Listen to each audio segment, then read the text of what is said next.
Africana critical theory. I'm going to be discussing some of the readings that I covered over the weekend.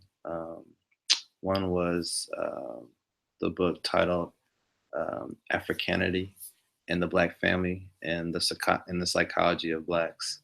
One of the questions I'm going to be focused on, um, which says, what was the focus of the readings and topics, issues, and did they all or mostly, what did they all mostly address?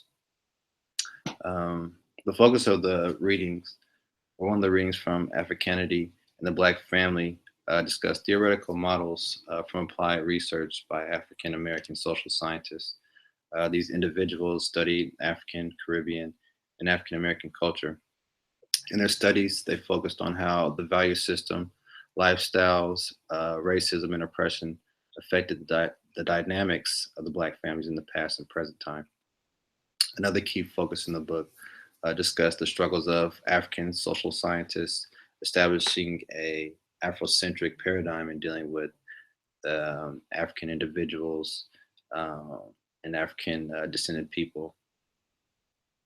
Some of the issues noted in the readings from Wade Noble's book titled Africanity and the Black Family, he mentions how researchers that are non-Black illustrate the problems of Black families from an inaccurate and very biased perspective.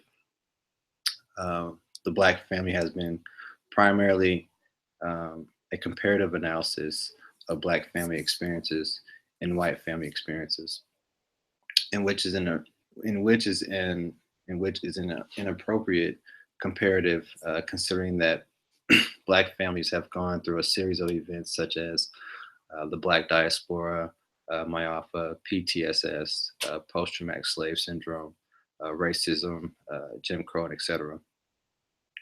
In addition, another issue was raised in the book for decades um, um, with the Black social scientists in research, working on their research with the Black families, have pretty much gone unnoticed.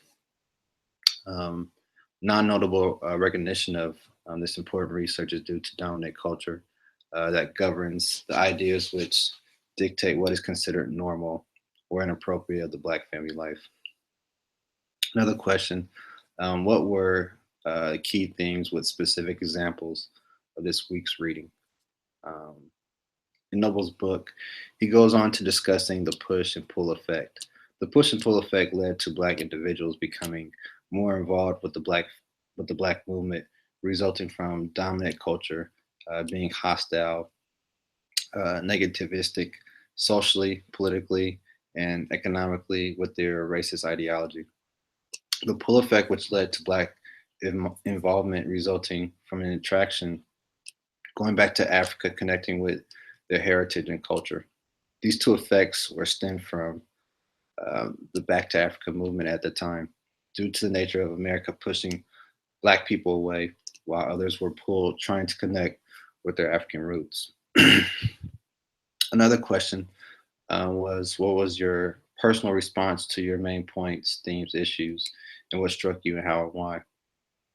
My personal thought after reading Wade Noble's book titled Africanity and the Black Family has given me a more deeper understanding on how Afrocentric traditions represent a continuum of thought that is linked by its recognition of relevance of both African culture and history, of Black oppression, to the social science and psychology of African Americans.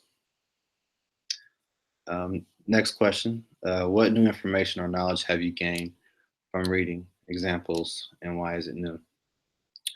Um, in reading both the books, Africanity and the Black Family and in the Psychology of Blacks, the two books point out that social science, in its truest form, in particularly psychology, was defined by ancient Africans as the study of the soul or spirit.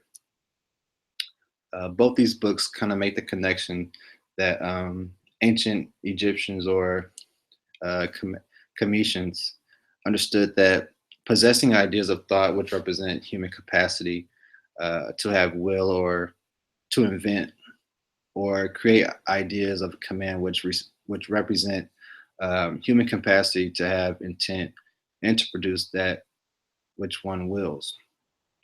Unfortunately, psychology or other fields of study have fallen victim to dominant culture and destroying and or erasing its historical connection to ancient Africa and transplanting its roots into European culture.